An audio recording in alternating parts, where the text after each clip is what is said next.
I think something like 90 to 100 of the groups came into the coalition because of Rose. Rose told us that even though the goal we seek may be far away, unless we name it and fight for it today, our win will never come. Don't be too cautious about what you ask for or what you dream about. You have to be bold. Which is to say that it's the story of David and Goliath and a slingshot. Which is to say that we stand against the fossil fuel industry wielding a weapon made of love, science, and grassroots political power. And it's an honor to be here as the warm-up band for three heroes who are being honored tonight. Ranjana Bandari, Frank Finnan, and Ray Kimball. Three Davids who are facing down fossil fuel Philistines who each know a few things about slingshot design. Ranjana, Frank, and Ray work to protect communities all over America, as you'll hear in a few more minutes, and their efforts are aimed in defense of particular places that people call home. Sorry. Between building composting toilets at Standing Rock and supporting the Native Americans in their fight against the Trans-Pecos pipeline in southwest Texas, Frank spent 4 months on the road last winter living in his van. He was shot point blank by a less than lethal weapon that left a softball-sized welt on his hip, and as such is one of 9 water protector plaintiffs against Tiger Swan, the militarized mercenaries hired by Dabble, and the Morton County Sheriff. He began as an organizer in 2007, but soon decided to put his efforts into citizen science, not telling people what to think, just getting them to think. Frank purchased an FLIR gas find IR optical gas imaging camera, which exposes hydrocarbon emissions that are otherwise invisible to the naked eye. At the time he bought it, he was the only private citizen to own one. In fact, I'm going to talk a little more about what David said too. He brought up people that passed away. They are immortal. I think when I grew up, I was told that immortality was something different than what I believe it is now. You could leave your body and still be alive. You're still affecting people. These people are still affecting us. They're still teaching us. We don't forget them. If we forget them, that's when they die. And not to make light of it, but Jesus was or is immortal. He's still affecting us. Nancy is still immortal. She's still affecting me. And Elvis is still immortal. He's still affecting us too. So, just saying that don't forget these people. They're still with us. And I want to thank all the people that were behind me and next to me, and everybody out here. And now I'm going to just say thank you. Leave it at that. One of the themes from this summit is that the bigger groups need to let the grassroots community groups take the lead, because they're the ones who know the community the best. Another theme is that it is really, really hard to fight when you're in the belly of the beast. Our first Sentinel awardee tonight, Ranjana Bandari, was an economist and a stay-at-home mom when the oil and gas industry proposed a wastewater injection well in her town of Arlington, Texas. What she did next was motivated by what she describes as mother love. Ranjana founded Livable Arlington and developed a smart and pragmatic strategy to organize her largely Tea Party Texan neighbors to beat back the oil and gas industry in the belly of the beast. And she won. So,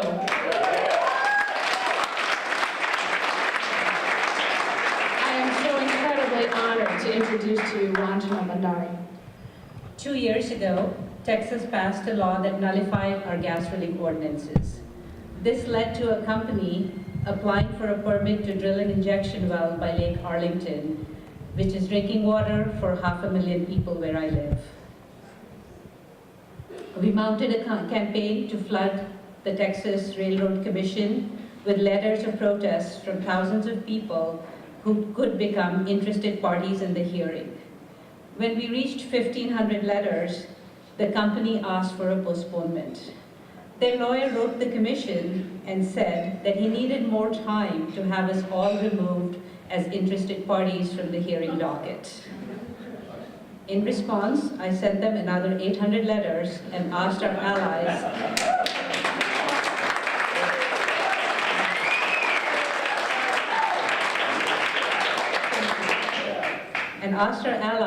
to do the same. As letters kept pouring in, they asked for 2 more postponements and then withdrew their application.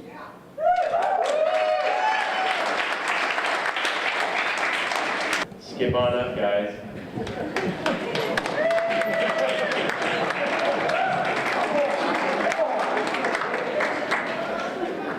I'm sorry. Give me extra drink tickets. What can I tell you? Listen, first of all, so that when a person like Ray Kimball is hit with a slap suit, that slap suit is filed against all of us. You cannot allow one person to bear the cost of this offense to our democracy, to our way of life, and to the ability to live without fear of cancer, without worrying about my property being worthless, my children becoming sick. How can you not assume the burdens that Ray Kimball and others have borne individually? We may stand on the sidelines and cheer for Ray, but that's not enough. He's being sued. What are we going to do about it? If Ray's being sued, if any of you are being sued, if your farm is screwed, if your town is screwed, then all of our towns are screwed. Then all of us are screwed if Ray loses his fight. And the fight he has gone on since I can't remember when anymore. It's been too long. 2006, 2007, 2008. The assaults mount on us day in, day and out. And they pick out a town, a place, a person who becomes the victim. Well, we're not going to be the victim anymore. We're going to fight back, and we ain't going to back down. Ladies and gentlemen, I give you one of my favorite people in the world, Ray Kimball, and we ain't going to back down. Well, like everybody else, I'm not used to winning awards. I'm just a truck driver, a biker, and a mechanic. Industry came in an endemic in 2006 with their land ban. In the process, I've been fighting them ever since. Past year, I buried my brother in October. Found him dead in the house. February, I broke my back in 3 places. In the process of breaking my back, I was diagnosed with 3 forms of cancer.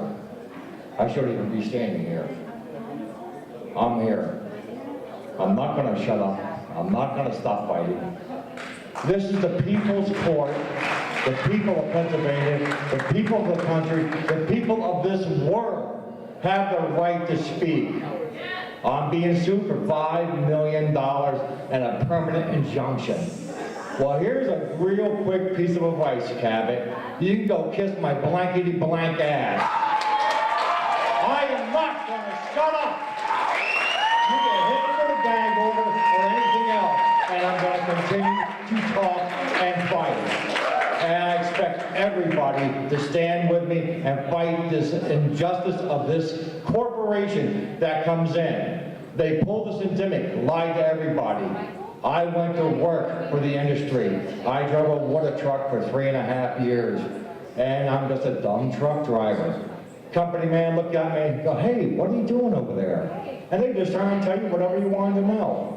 I can't tell you how many thousands and hundreds of thousands of gallons we have dumped into the Susquehanna River, because that's what the company man says to do, and drivers are still doing this today. Why am I being sued? Because I hold up the test results that's done by our federal government and telling the truth of how you contaminated our land, poisoned our water, poisoned our air. I got 8 compressor stations around the house, 18 wells. I didn't ask for this. I don't want you there. I want you out. I have been all over the country. I remember the one time we were out in California. Poor David was trying to hang a banner over an 8-story parking garage, and he sees Craig Stevens and myself walking out of the Capitol building, and he had no clue we were in California. Because we were flown out there by Governor Brown and had a secret meeting in the executive office in California, why you should not drill and frack California. We had a long discussion, but they didn't listen to David, did they? They continue doing what they're doing. They don't listen to the people that know what's going on in our communities. We all need to fight like Sandra's. I've been with her numerous times in different places. We fought the industry and we've won, and we're not going to stop now. Thank you. My appreciation for all of you. Because for the 3 award winners that we gave awards to tonight in a very visible way, there are literally hundreds, if not thousands, of other stories of people who are doing that fighting very quietly in their own homes without any recognition. And all of us that do this work, we know how thankless this work is when we're up at 2 in the morning writing an email or, trying to get people's attention or rewriting our fact sheet that we hand out at our local farmer's market or whatever. Kim, I'm looking at you. But I know all of you guys, we're all doing this stuff, and we're doing it for the right reasons. So these awards are really for all of us. And let's keep fighting, let's keep loving and supporting one another. We didn't come to lose. Amen. And we're not going to stop till we win.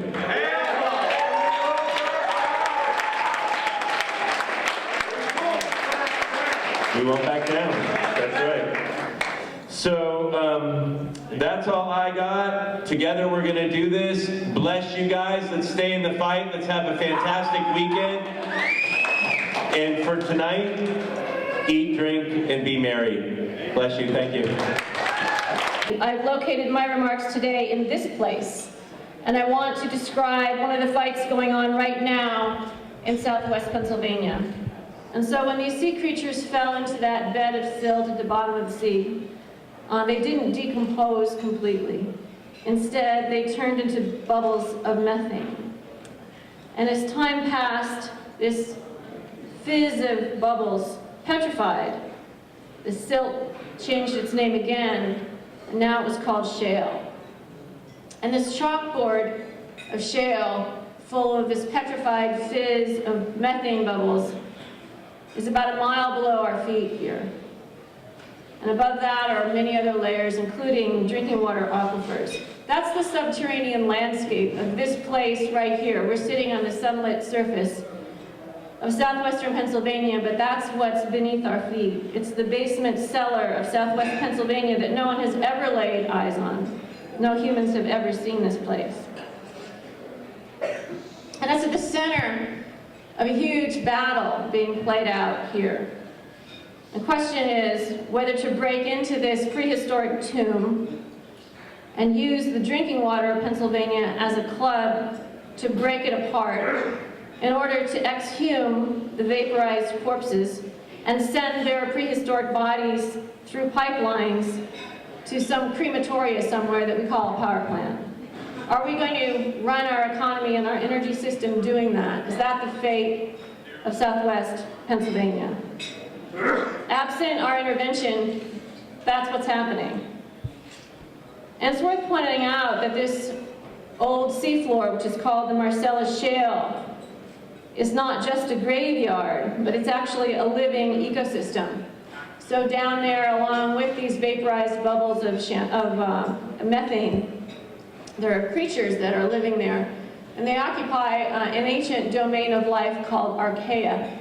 And they're more different from bacteria, which is their nearest relative, than bacteria are to us. So any of you biologists out there are interested, they actually have arsenic in their DNA instead of phosphorus, and they lack an oxidative transport mechanism.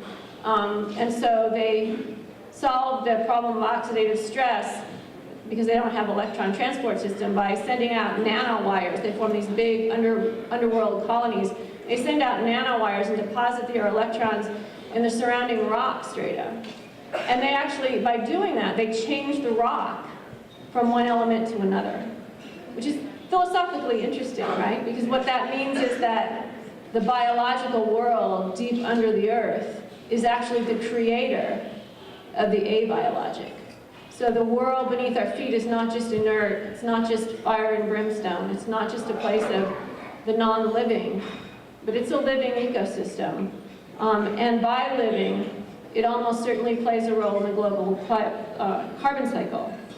So how that's related to this big struggle here about how we're going to run our economy is because those ancient organisms that can form complex colonies will also grow inside the pipes of fracking operations.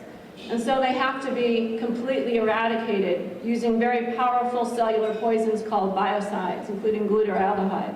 And that's one reason that fracking fluid is so toxic, is the effort to conduct a kind of massive underground spraying, a pesticide spraying program to kill off the organisms that live at those depths so that these bubbles of methane can come up to the surface. So fracking destroys not just the bedrock of Pennsylvania, but also threatens the drinking water that all these biocides have to pass through on its way up and down. And of course it threatens the climate itself in the heavens above southwest Pennsylvania, because you can't frack methane out of the bedrock without a prodigious amount of it simply leaking, and methane being a very powerful greenhouse gas ascending into the stratosphere where it plays a role in trapping heat. But southwest Pennsylvania is also linked to many other parts of the world. So let me leave you with this image. Emaciated whales are washing up in Norway, and it turns out they've been starved to death, even though their bellies are full, because what their bellies are full of are plastic bags. And in some cases, dozens and dozens of plastic bags have been ingested by sea animals, and when they're autopsied, that's what's found inside of them. The world's first ever United Nations Ocean Conference recently identified climate change and plastic as the two biggest threats now to our world's ocean. And there's a campaign to ban plastic straws, as for example at McDonald's. That's a good thing. There's a campaign to get plastic beads out of cosmetics. And it's out of an acknowledgement that plastics eventually end up in the oceans because the oceans are downhill from everything else. And plastics may turn into microbits, but they never really decompose. They can linger for centuries, and they can adsorb other toxicants onto their surfaces, and so become taxicabs for bringing toxic substances into the bodies of the animals who then consume them. So how is that related to this place where we sit now? Well, it's because southwest Pennsylvania is going to soon be put to work, absent our intervention, at making lots and lots more plastic. Because the shale that is the bedrock of Pennsylvania, in this part of Pennsylvania, doesn't just contain bubbles of methane, but it contains bubbles of propane and butane, which is cigarette lighter fluid, and something else called ethane. All those other hydrocarbons can be lit on fire and serve as fuel, but when ethane comes out of the bedrock of Pennsylvania, along with the methane, it's not put in a pipeline and carried to a burner tip and lit on fire. Instead, it's a waste product. The energy industry can turn that waste product into something value added if it sells it to the petrochemical industry, and then ethane is cracked through a process that uses a lot of heat. And to be technical about it, I've been reading the literature on how this works. The way you turn ethane into ethene and ethene into ethylene on its way to becoming plastic is, quote, you heat the snot out of it. That's from a technical journal on this process. And so it's a highly energy-intensive process that will add a lot of greenhouse gases to the atmosphere. But the intention is for the Shell company to come in to Beaver County, which is located right across the river from Pittsburgh, and build the very first petrochemical cracker facility that exists in this part of the world. Typically in the United States, most of these facilities, which are some of the most toxic industrial facilities that we have, are confined to a corridor between Houston, Port Arthur, and Baton Rouge. And we call it Cancer Alley for a reason. The Shell plant that is being sited for Beaver County, Pennsylvania, is only the first of 4 or 5 cracker plants that are coming now to the Northeast to take advantage of this waste product called ethane that happens to be contained in the bedrock below our feet right here. So the question, I guess, is, do we allow the bedrock of southwestern Pennsylvania to be blown apart in order to make more plastic straws and plastic bags to end up in the stomachs of sea creatures and starve them, and create massive amounts of air pollution that risk the public health and bring asthma to the children who live in this part of the world, poisoning the water, and destabilizing the climate along the way? Is that okay? Who will stop? Who will stop the Goliath named Shell? We will! Who are those Davids? And they're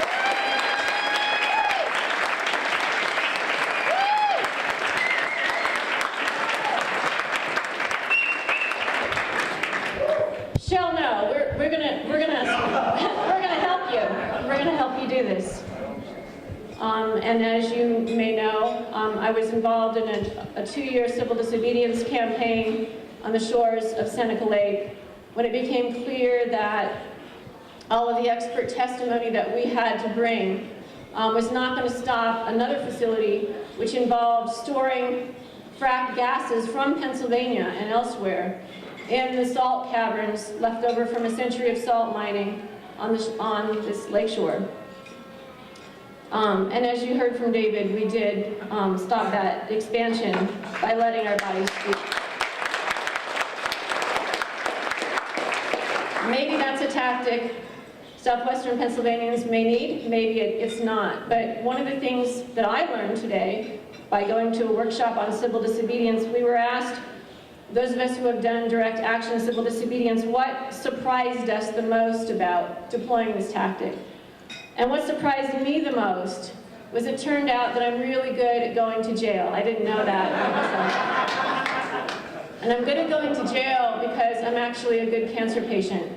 I've been a cancer patient for a lot of years, and I've learned how to lie motionless inside an MRI machine. I've learned how to have bone scans. I've learned how to keep my head about me when I'm up in the stirrups, and the inside of my body is being projected on a large screen television, and somebody's wondering if they see a spot over there, and can I just turn a little this way, Sandra, and hold your breath a little longer, and so on.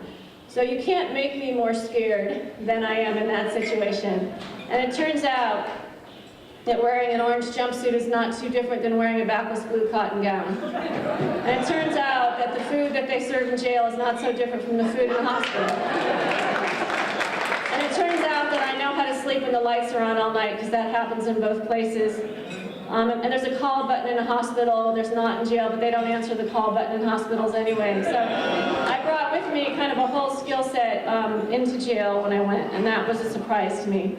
So I'm going to close here by reading a few paragraphs of my jail experience in case, I don't know, someday it might be relevant to your own work.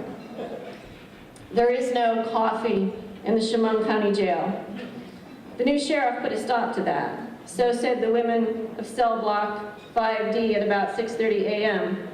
I myself had become a woman of cell block 5D at about 3:30 a.m., so the coffee situation caught my attention.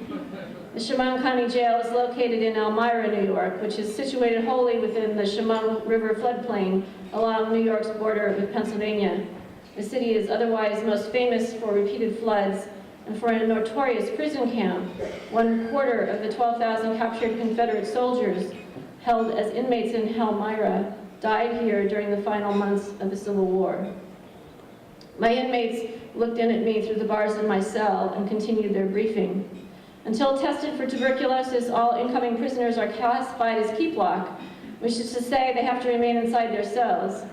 New admits can end up in 24/7 keep lock for up to 15 business days. 15 days was the entire length of my sentence. "Look," said an inmate named Nadine, "we'll be bringing you meals and stuff. What do you need?" I blinked through a coffeeless stupor. "Some paper? A pencil? The Bible? Thanks so much." There are no clocks in the Chemung County Jail, and the fluorescent lights stay on all night. And so time was emancipated. In my 6-by-7-foot cell, time escaped and spilled over everything. It ran wild and unmetered. I breathed time into my lungs, I ate time, I read time. Whatever I was doing time. I was drunk with it, rich with it. I had enough of it for once. Occasionally, I heard church bells and counted the hours, but a more reliable timekeeper were the windows across the cell block, separated from me by 2 catwalks and 2 rows of bars. Its glass had been painted over, and I could not see beyond it to the outside world. And yet each evening, the April light pushed through the panes, paint and all, and a diffused ray of sun entered my cell. Its daily arrival was like grace itself. I watched hard as the light glided across the near wall of my cell to the back wall, and then slid along the blank far wall. One evening, I placed my body inside this sun cloud and moved within it. It was while standing against the illuminated far wall that I noticed the word. Just like that, I saw it. I was staring at a letter E. There was no mistaking it. And there was another E just to the left of the first one, and different letters to the left of those. Each letter was about 8 inches high, not drawn or engraved, but somehow pressed into the steel wall itself. Without the faint play of sunlight, I would never have noticed it. I ran my fingers over each indented letter. I read it by Braille. The word was not about God. The word was not about fornication. The word was coffee. Civil disobedience is like Planned Parenthood. The second word in the phrase doesn't always align with the first one. You leave a condom in the drawer, and 12 years later, your presence is required at a pep band performance in a middle school gymnasium. The property taxes on your mortgaged house has helped to pay for it. While there's a clear causal connection between A and B, you wouldn't exactly call it a plan. Or maybe you have strong spiritual and biological feelings about water and the folly of storing explosive hydrocarbon gases from fracking operations next to and beneath it. But because you planned a parenthood, now you have a child who depends on that water and the air above it, and who spends nights in 4-H camps near the railroad tracks along which these said explosive gases are to be transported. And even though you've testified in written letters and submitted expert commentary, the company might go on violating environmental laws, polluting the lake, and blithely paying fines and planning expansion. And so, because you believe so strongly in the sanctity of water and loons and the beauty of the boy who plays percussion in the pep band, because he broke his jaw in a bicycle accident, he had to give up the trumpet, here you are in cell block 5D, far removed from lakes and loons and pep bands. The new skill you have acquired for Earth Day is how to safely descend a set of stairs in ankle manacles and handcuffs. The letter from the pep band percussionist said, "Mom, I'm really popular now on account of you being arrested." Nadine and the others laughed. "You gangsta mama now." So the time has come to honor our gangsta sister and our 2 gangster brothers for their work in defense of the earth. Thank you.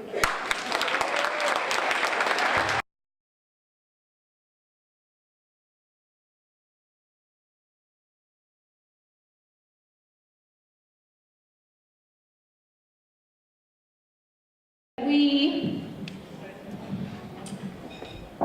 stand against the fossil fuel industry wielding a weapon made of love, science, and grassroots political power.